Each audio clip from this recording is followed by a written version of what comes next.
Tiwari academy में आपका स्वागत है। आज के इस वीडियो में हम जान लेंगे क्लास 6 के विज्ञान का 9वां अध्याय विद्युत तथा परिपथ के बारे में। इस अध्याय में हम समझेंगे दैनिक जीवन में विद्युत का उपयोग किन रूपों में होता है, टॉर्च को विद्युत कहाँ से मिलती है, एक विद्युत सेल की बनावट कैसी होती है, एक टॉर्च के बल्ब की बनावट कैसी होती है, एक विद्युत सेल से बल्ब किस प्रकार दीप्त होता है, विद्युत परिपथ कहने का क्या तात्पर्य है, विद्युत स्विच क्या होता है, विद्युत चालक तथा विद्युत रोधक क्या होता है, एक टॉर्च का आंतरिक आरेख कैसा होता है। इसके अलावा कई सारे बिंदुओं को हम जानेंगे। तो चलिए आज का यह अध्याय हम शुरू करते हैं। हम विद्युत का उपयोग अपने बहुत से कार्यों को आसान बनाने के लिए करते हैं। उदाहरण के लिए हम विद्युत का उपयोग कुएं से पंप द्वारा जल बाहर निकालने अथवा जमीन की सतह से जल को छत पर रखी हुई टैंकी में पहुंचाने के लिए करते हैं। अन्य कौन कौन से कार्य हैं जिनके लिए आप विद्युत का उपयोग करते हैं, उनमें से कुछ को सूचीबद्ध कर अपनी नोटबुक में लिखिए। क्या आपकी सूची में प्रकाश के लिए विद्युत का उपयोग सम्मिलित है? सूरज छिपने के बाद भी विद्युत हमारे घरों, सड़कों, दफ्तरों तथा फैक्ट्रियों को प्रकाशित करती है। यह रात में लगातार काम करने में हमारी सहायता करती है। विद्युत हमें बिजली घर से प्राप्त होती है, फिर भी विद्युत की आपूर्ति ठप हो सकती है या कई स्थानों पर अनुपलब्ध हो सकती है। ऐसी स्थिति में प्रकाश के लिए टॉर्च का उपयोग करते हैं। टॉर्च में एक बल्ब होता है। जब इसका स्विच दबाते हैं तब यह प्रकाश देने लगता है। टॉर्च को विद्युत कहाँ से मिलती है, क्या आपको पता है बच्चों? अब हम जानेंगे विद्युत सेल के बारे में। टॉर्च के बल्ब को विद्युत विद्युत सेल से मिलती है। विद्युत सेल का उपयोग विद्युत स्रोत के रूप में अलार्म घड़ी, कलाई घड़ी, रेडियो, कैमरा तथा अन्य युक्तियों में किया जाता है। क्या आपने कभी विद्युत सेल को ध्यानपूर्वक देखा है? आपने यह देखा होगा कि इसके एक ओर धातु की टोपी तथा दूसरी ओर धातु की डिस्क या चक्रिका होती है, जैसा आपको चित्र 9.1 में दिखाया गया है। क्या आपने विद्युत सेल के ऊपर एक धन चिन्ह प्लस तथा एक ऋण चिन्ह माइनस देखा है? विद्युत सेल में धातु की टोपी धनात्मक सिरा तथा धातु की डिस्क ऋणात्मक सिरा कहलाता है। सभी विद्युत सेलों में दो सिरे होते हैं, जिनमें एक धनात्मक टर्मिनल या सिरा तथा दूसरा ऋणात्मक सिरा होता है। विद्युत सेल में संचित रासायनिक पदार्थों से सेल विद्युत उत्पन्न करता है। इस बात को आपको याद रखना है।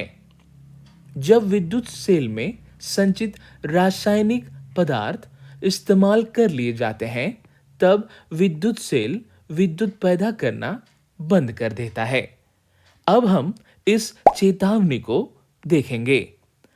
आपने विद्युत खंभों, विद्युत उपकेंद्रों तथा अन्य स्थानों पर इस प्रकार का चिन्ह देखा होगा। यह दर्शाता है कि विद्युत का उपयोग उचित रूप से न किया जाए तो यह अत्यंत खतरनाक हो सकती है।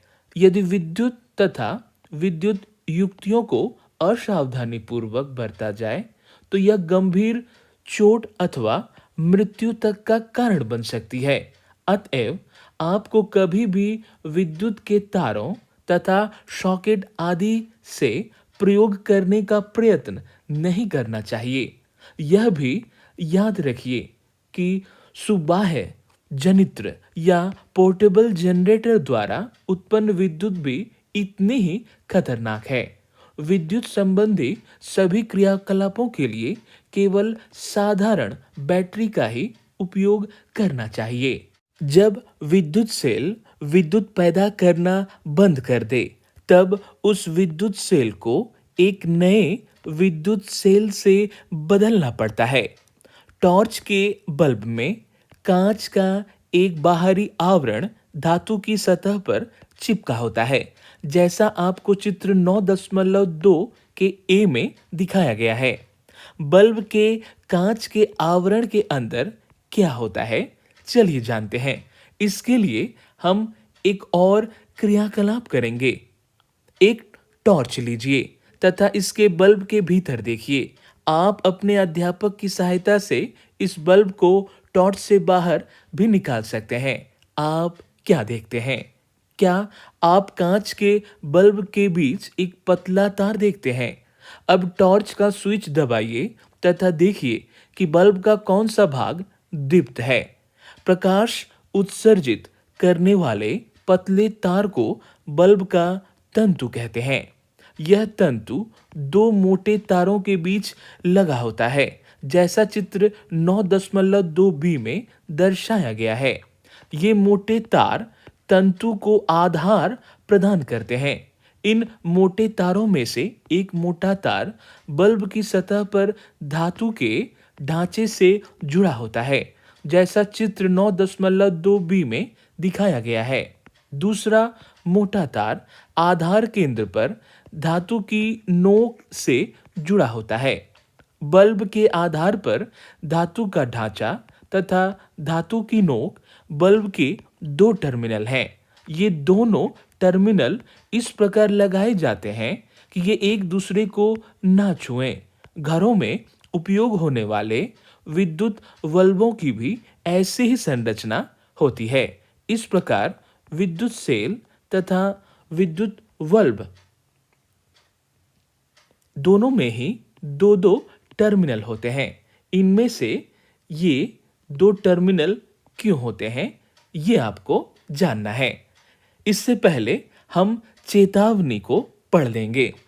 विद्युत सेल के दो टर्मिनल से जुड़े तारों को स्विच तथा बल्ब जैसी युक्ति को बीच में जोड़े बिना आपस में कदापि ना मिलाएं। यदि आप ऐसा करेंगे तो विद्युत सेल के रासायनिक पदार्थ बड़ी तेजी से खर्च हो जाएंगे और सेल कार्य करना बंद कर देगा। अब हम जान लेंगे विद्युत सेल से जुड़ा हुआ बल्ब के बारे में।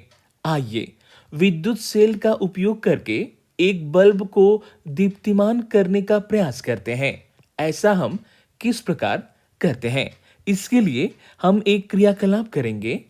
विभिन्न रंगों के प्लास्टिक का आवरण चढ़े विद्युत तार के 4 टुकड़े लीजिए। प्रत्येक तार के टुकड़े के दोनों सिरों से प्लास्टिक आवरण हटा दीजिए। इस प्रकार दोनों सिरों पर धातु का तार अनावरित हो जाएगा। दो तारों के अनावरित भागों को विद्युत सेल तथा दूसरे दो को बल्ब से चित्र 9.3 तथा 9.4 में आपको बताया गया है, वैसा जोड़ दीजिए। दो तारों से जुड़ी विद्युत सेल को आपको चित्र में दिखाया गया है। बल्ब के साथ तारों को जोड़ने के लिए आप विद्युत रोधी टेप या बिजली के मिस्त्रियों द्वारा उपयोग की जाने वाली टेप और सेल के लिए रबड़ बैंड या टेप का उपयोग कर सकते हैं। अब बल्ब तथा विद्युत सेल को अलग-अलग 6 भिन्न ढंगों से जोड़िए, जैसा कि चित्र 9.5 के ए से 9.5 के एफ में दर्शाया गया है। प्रत्येक अवस्था में देखिए कि बल्ब दीप्त है या नहीं। प्रत्येक अवस्था के लिए हाँ या नहीं लिखिए, जैसा कि आपको यहाँ इस चित्र में दिखाया गया है। आपको इस चित्र को ध्यान से देखना है और इसी प्रकार से बैटरी या सेल के साथ तारों का संगम करना है। अब उन व्यवस्थाओं को ध्यानपूर्वक देखिए जिनमें बल्ब दीप्त होता है। इन व्यवस्थाओं की तुलना दूसरी व्यवस्थाओं से कीजिए जिनमें बल्ब दीप्त नहीं होता है। क्या आप इस अंतर का कारण ज्ञात कर सकते हैं? चित्र 9.5 ए में विद्युत सेल के एक टर्मिनल से प्रारंभ करके अपनी पेंसिल की नोक को तार के अनुदिश बल्ब तक लाइए। अब बल्ब के दूसरे टर्मिनल से प्रारंभ करके विद्युत सेल से जुड़े दूसरे तार के अनुदिश पेंसिल की नोक को लाइए। इस कार्य को चित्र 9.5 की तरह शेष व्यवस्थाओं के लिए दोहराइए। क्या उन व्यवस्थाओं में बल्ब दीप्त होता है जिनमें सेल के एक टर्मिनल से वापस दूसरे टर्मिनल तक पहुंचने में पेंसिल को ऊपर उठाना पड़ता है? अब हम जान लेंगे विद्युत परिपथ के बारे में। क्रियाकलाप 2 में आपने विद्युत सेल के एक टर्मिनल को तार द्वारा बल्ब से होते हुए विद्युत सेल के दूसरे टर्मिनल से जोड़ा। ध्यान दीजिए कि चित्र 9.5 ए से 9.5 एफ तक की व्यवस्थाओं में विद्युत सेल के दो टर्मिनल बल्ब के दो टर्मिनल से जोड़े गए हैं। इस प्रकार की व्यवस्था विद्युत परिपथ का एक उदाहरण है। विद्युत परिपथ विद्युत सेल के दो टर्मिनल के बीच विद्युत प्रवाह या विद्युत धारा के संपूर्ण पथ को दर्शाता है। बल्ब केवल तभी दीप्त होता है जब परिपथ में विद्युत धारा प्रवाहित होती है और परिपथ पूरी तरह से बंद होता है। इसे आपको याद रखना है। किसी विद्युत परिपथ में चित्र 9.6 में दर्शाए गए अनुसार विद्युत धारा की दिशा विद्युत सेल के धन टर्मिनल से ऋण टर्मिनल की ओर होती है। इसे आपको याद रखना है बच्चों। जब बल्ब के दो टर्मिनलों को तार के द्वारा विद्युत सेल के टर्मिनलों से जोड़ा जाता है तो बल्ब के तंतु से होकर विद्युत धारा प्रवाहित होती है। यह बल्ब को तब दीप्तिमान करती है। कभी-कभी विद्युत बल्ब विद्युत सेल से जुड़े होने पर भी बल्ब दीप्त नहीं होता। ऐसा बल्ब के फ्यूज होने के कारण हो सकता है। फ्यूज बल्ब को ध्यानपूर्वक देखिए। क्या इसका तंतु अक्षुण्ण है? यहाँ आपको एक चित्र दिखाया गया है जहाँ आपको विद्युत परिपथ में धारा की दिशा बताई गई है। इसे आपको समझना है बच्चों। विद्युत बल्ब कई कारणों से फ्यूज हो सकता है। इनमें से एक कारण है बल्ब के तंतु का खंडित होना। बल्ब का तंतु खंडित होने के कारण विद्युत सेल के टर्मिनलों के बीच विद्युत धारा का परिपथ टूट जाता है। इसलिए फ्यूज बल्ब के तंतु से विद्युत धारा प्रवाहित न होने के कारण यह दीप्तिमान भी नहीं होता है। क्या अब आप बता सकते हैं कि चित्र 9.5 बी, सी, डी तथा ई में आपके प्रयास करने पर भी बल्ब दीप्तिमान क्यों नहीं होता है? तो बच्चों, इसका उत्तर आपको अपने नोटबुक में जरूर लिखना है। अब हमें ज्ञात है कि विद्युत सेल का उपयोग कर बल्ब को दीप्तिमान कैसे किया जाता है। क्या आप अपने लिए एक टॉर्च बनाना पसंद करेंगे? चलिए, इसके लिए हम एक क्रियाकलाप करते हैं। क्रियाकलाप 3। एक टॉर्च, बल्ब तथा तार का एक टुकड़ा लीजिए। पहले की तरह तार के दोनों सिरों से प्लास्टिक आवरण हटाइए। चित्र 9.7 में दर्शाए अनुसार तार के एक सिरे को बल्ब के धातु के ढांचे के चारों ओर, जैसा आपको यहाँ इस चित्र में दिखाया गया है, लपेटिए। तार के दूसरे सिरे को रबर बैंड की सहायता से विद्युत सेल के ऋणात्मक टर्मिनल से जोड़िए। अब बल्ब के आधार की नोक अर्थात इसके टर्मिनल को विद्युत सेल के धनात्मक टर्मिनल पर रखिए। क्या बल्ब दीप्तिमान होता है? अब बल्ब को विद्युत सेल के टर्मिनल से हटाइए। क्या बल्ब अभी भी प्रकाशित है? क्या यह टॉर्च को ऑन व ऑफ करने के समान नहीं है? अब हम समझेंगे विद्युत स्विच क्या है। घर में तैयार की गई टॉर्च को ऑन तथा ऑफ करने में विद्युत बल्ब को विद्युत सेल की नोक से स्पर्श कराते अथवा हटाते हैं। यह एक साधारण विद्युत स्विच था। इसे उपयोग करना सुविधाजनक नहीं है। हम अपने उपयोग के लिए दूसरा सरल एवं सुविधाजनक स्विच बना सकते हैं। इसके लिए हम एक क्रियाकलाप करेंगे और स्विच बनाने की कोशिश करेंगे। आप दो ड्राइंग पिन, एक सुरक्षा पिन या पेपर क्लिप, दो तार तथा थर्मोकोल या लकड़ी के बोर्ड से एक विद्युत स्विच तैयार कर सकते हैं। सुरक्षा पिन की रिंग में एक ड्राइंग पिन लगाकर इसे थर्मोकोल शीट पर गाड़ दीजिए, जैसा कि चित्र 9.8 में दिखाया गया है। यह सुनिश्चित कीजिए कि सुरक्षा पिन आसानी से घूम सके। अब दूसरी ड्राइंग पिन को थर्मोकोल शीट पर इस तरह लगाइए कि सुरक्षा पिन का स्वतंत्र सिरा इसे स्पर्श कर सके। इस प्रकार जुड़ा हुआ सुरक्षा पिन इस क्रियाकलाप में आपका स्विच होगा, जैसा आपको यहाँ इस चित्र में दिखाया गया है। अब विद्युत सेल, बल्ब तथा स्विच को चित्र 9.9 में दर्शाए अनुसार जोड़कर परिपथ को पूरा कीजिए। सुरक्षा पिन को इस तरह घुमाइए कि उसका स्वतंत्र सिरा दूसरे ड्राइंग पिन को छुए। आप क्या देखते हैं? अब सुरक्षा पिन को ड्राइंग पिन से हटाइए। क्या बल्ब अब भी जलता रहता है?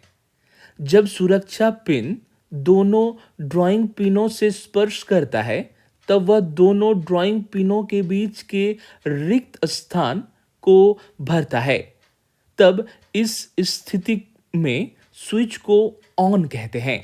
चित्र 9.10 को देखिए। चूंकि सुरक्षा पिन का पदार्थ विद्युत धारा को अपने में से प्रवाहित होने देता है, अतः विद्युत परिपथ पूरा हो जाता है। इस तरह बल्ब दीप्तिमान होता है, जैसा आपको यहाँ इन दोनों चित्रों में दिखाया गया है। स्विच सहित विद्युत परिपथ और ऑन स्थिति में स्विच की अवस्था कैसी होती है? ठीक इसके विपरीत, जब सुरक्षा पिन दूसरी ड्राइंग पिन से स्पर्श नहीं करती तो विद्युत बल्ब दीप्तिमान नहीं होता है। इसे आपको समझना है। इस तरह ड्राइंग पिनों के बीच का रिक्त स्थान बंद नहीं होता है तथा परिपथ पूरा नहीं होता। इस दशा या स्थिति में स्विच ऑफ कहलाता है, जैसा कि चित्र 9.9 में दर्शाया गया है। याद रखिए बच्चों, स्विच एक सरल युक्ति है जो परिपथ को जोड़ या तोड़ सकती है। घरों में स्विच का उपयोग बल्ब को दीप्तिमान करने तथा अन्य युक्तियों को चलाने के लिए हम करते हैं। यद्यपि घरों में उपयोग होने वाले स्विच इसी सिद्धांत पर कार्य करते हैं, पर उनके डिजाइन जटिल होते हैं। अब हम जान लेंगे विद्युत चालक तथा विद्युत रोधक के बारे में। हमने अपने सभी क्रियाकलापों में परिपथ को पूरा करने के लिए धातु के तार उपयोग किए थे। मान लीजिए परिपथ बनाने के लिए धातु के तारों के स्थान पर हम सूती धागे का उपयोग करते। क्या आप सोचते हैं इस अवस्था में भी बल्ब दीप्तिमान होगा? विद्युत धारा के प्रवाह के लिए परिपथ में किस प्रकार के पदार्थों का उपयोग किया जा सकता है? आइए इसका पता लगाते हैं। इसके लिए हम एक क्रियाकलाप करेंगे, लेकिन उससे पहले यहाँ हम एक आरेख पर नजर डालेंगे। बूझों ने चित्र 9.11 के अनुसार टॉर्च के आंतरिक आरेख को चित्रित किया है। जब हम स्विच को ऑन करते हैं तो परिपथ पूरा होता है तथा बल्ब दीप्तिमान होता है। क्या आप चित्र में लाल रेखा खींचकर पूरे परिपथ को इंगित कर सकते हैं? तो बच्चों, जैसा आपको यहाँ पर एक टॉर्च का आंतरिक आरेख बहुत ही सुंदर ढंग से दर्शाया गया है। यहाँ पर अवस्था बल्ब की होती है, आप देख पा रहे हैं। और यह जो स्थान होता है, यह परावर्तक का स्थान होता है, जहाँ पर प्रकाश की किरणें पड़ती हैं और फिर परावर्तित होकर बाहर निकलती हैं। प्लास्टिक का आवरण, यह नीला वाला हिस्सा प्लास्टिक का आवरण है। इसे छूने से हमें किसी भी तरह का करंट नहीं लगता है। और यह स्थिति है सेल की, आप देख पा रहे हैं। यह सेल का धनात्मक सिरा और यह ऋणात्मक सिरा। दूसरा सेल का धनात्मक सिरा इसके ऋणात्मक सिरे से जुड़ा होता है। वहीं यहाँ एक ऋणात्मक सिरा है। अब आपको समझना है कि यह परिपथ कैसे पूर्ण हो रहा है। विद्युत परिपथ के लिए किस प्रकार के पदार्थों का उपयोग किया जाना चाहिए, इसके लिए हम एक क्रियाकलाप करेंगे। क्रियाकलाप 5। क्रियाकलाप 4 के लिए प्रयुक्त विद्युत परिपथ से स्विच को अलग कीजिए। ऐसा करने से आपको चित्र 9.12a के अनुसार दो स्वतंत्र सिरों के तारों के सिरे मिल जाएंगे। इन तारों के दोनों सिरों को एक दूसरे के समीप लाएं ताकि ये एक दूसरे को स्पर्श करें। क्या बल्ब जल उठता है? अब आप इस व्यवस्था को पदार्थों के परीक्षण के लिए प्रयोग में ला सकते हैं कि ये विद्युत धारा प्रवाहित करते हैं अथवा नहीं करते हैं, जैसा आपको यहाँ इस चित्र में भी दिखाया गया है। चालक परीक्षित्र 9.12b। जब चालक परीक्षित्र चाबी के संपर्क में होता है तो बल्ब के जलने की जांच करना, यानी बल्ब जल उठता है। जांच करने के लिए किन पदार्थों का आप इस्तेमाल करेंगे? विभिन्न प्रकार के पदार्थों जैसे सिक्के, कॉर्क, रबड़, कांच, चाबियां, पिन, प्लास्टिक का स्केल, लकड़ी का गुटका, एल्यूमिनियम की पत्ती, मोमबत्ती, सिलाई मशीन की सुई, थर्मोकोल, कागज तथा पेंसिल की लीड इत्यादि एकत्रित कीजिए। चालक परीक्षित्र के तारों के स्वतंत्र सिरे को प्रत्येक नमूने से बारी बारी से स्पर्श करें। चित्र 9.12b में जैसा दर्शाया गया है। ध्यान रखिए कि दोनों तार एक दूसरे को स्पर्श न करें। क्या हर बार बल्ब जलता है? इसे आपको अपने नोटबुक में लिखना है। सारणी 9.1 के समान अपनी नोटबुक में एक सारणी बनाइए तथा अपने प्रेक्षणों को अंकित कीजिए। सारणी 9.1 विद्युत चालक एवं विद्युत रोधक। स्विच के स्थान पर उपयोग की गई वस्तु कौन सी है? वह है चाबी, रबड़ या इरेजर, स्केल, माचिस की तीली, कांच की चूड़ी, लोहे की कील। अब है पदार्थ जिसका यह बना है। यह है धातु, रबड़, प्लास्टिक, लकड़ी, कांच, धातु। बल्ब जलता है या जलता नहीं है, हाँ या ना में आपको बताना है। एक में हाँ बताया गया है और दूसरे में नहीं बताया गया है। बाकी के इस सारणी को आपको पूरा करना है। आप क्या पाते हैं? परीक्षण के लिए उपयोग किए गए कुछ पदार्थों से तारों के स्वतंत्र सिरे लगाने पर बल्ब दीप्तिमान नहीं होता है। इसका क्या अर्थ हुआ? इसका अर्थ यह है कि ये पदार्थ विद्युत धारा को अपने अंदर से प्रवाहित नहीं होने देते। इसके विपरीत बल्ब के जलने से यह पता चलता है कि कुछ पदार्थ अपने अंदर से विद्युत धारा का प्रवाह होने देते हैं। जो पदार्थ विद्युत धारा का प्रवाह होने देते हैं वे विद्युत के चालक हैं और विद्युत रोधक अपने अंदर से विद्युत धारा को प्रवाहित नहीं होने देते। सारणी 9.1 की सहायता से उन पदार्थों के नाम बताइए जो विद्युत चालक हैं और उन पदार्थों के जो विद्युत के रोधक हैं। तो बच्चों, यहाँ आपको विद्युत चालक के नाम बताने हैं और इस स्थान पर विद्युत रोधक के नाम बताने हैं। आपने क्या निष्कर्ष निकाला? कौन से पदार्थ विद्युत चालक हैं और कौन से विद्युत रोधक हैं? अध्याय 2 के उन पदार्थों को स्मरण करें जो चमकदार होते हैं। क्या वे विद्युत चालक हैं? अब आप आसानी से समझ सकते हैं कि तारों को बनाने के लिए तांबा, एल्यूमीनियम तथा अन्य धातुएं क्यों प्रयुक्त की जाती हैं। आइए क्रियाकलाप 4 को स्मरण करें, जिसमें हमने स्विच के साथ एक परिपथ बनाया था। चित्र 9.9 को देखिए।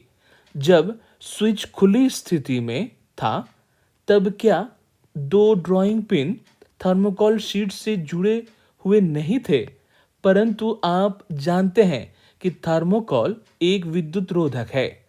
रिक्त स्थान में जब वायु होती है तब क्या होता है? चूंकि स्विच के 2 ड्राइंग पिन के बीच में जब केवल वायु थी तो बल्ब दीप्तिमान नहीं होता है। इसका तात्पर्य यह है कि वायु भी विद्युत रोधक है। विद्युत चालक तथा विद्युत रोधक हमारे लिए समान रूप से महत्वपूर्ण है। स्विच, विद्युत प्लग, सॉकेट सुचालक पदार्थों से बनाए जाते हैं। दूसरी ओर विद्युत तारों, प्लग के ऊपर के भाग, स्विच तथा विद्युत उपकरणों के अन्य भाग जिन्हें लोग स्पर्श कर सकते हैं, इनको बनाने के लिए रबर तथा प्लास्टिक का उपयोग होता है। क्यों होता है यह आप बता सकते हैं। यह इसलिए होता है क्योंकि ये विद्युत के रोधक पदार्थ हैं। अब एक चेतावनी बताई गई है, इसे सुनेंगे। आपका शरीर विद्युत का बहुत अच्छा चालक है, अतः विद्युत उपकरणों का उपयोग करते समय आपको सावधानी बरतनी चाहिए। यह सावधानी कई प्रकार की हो सकती है। गीले हाथों से विद्युत के कोई भी कार्य ना करें। विद्युत के कार्य करने से पहले हाथ आपके सूखे होने चाहिए। आप किसी लकड़ी के तख्ते पर चढ़कर ही विद्युत के कार्य करें। हालांकि आपको विद्युत के कोई भी मेंस से छेड़छाड़ नहीं करनी है। तो बच्चों, इस अध्याय में आपने क्या सीखा? आपने सीखा विद्युत का उपयोग कई रूपों में होता है। एक विद्युत सेल में संचित ऊर्जा रासायनिक होती है। सेल में 2 टर्मिनल होते हैं। विद्युत ऋण टर्मिनल से होकर धन टर्मिनल तक प्रवाहित होता है। आपने एक साधारण संपरिचित्र या टेस्टर बनाना सीखा। बल्ब न जलने के कई कारणों को समझा। विद्युत परिपथ को समझा। स्विच कैसे कार्य करती है जाना। इसके साथ यह जाना कि क्यों तारों में विद्युत चालक पदार्थों का उपयोग होता है। तो बच्चों, यह था आज का वीडियो। मिलते हैं अगले वीडियो में। तिवारी एकेडमी ऐप के द्वारा आप फ्री में अपनी पढ़ाई पूरी कर सकते हैं।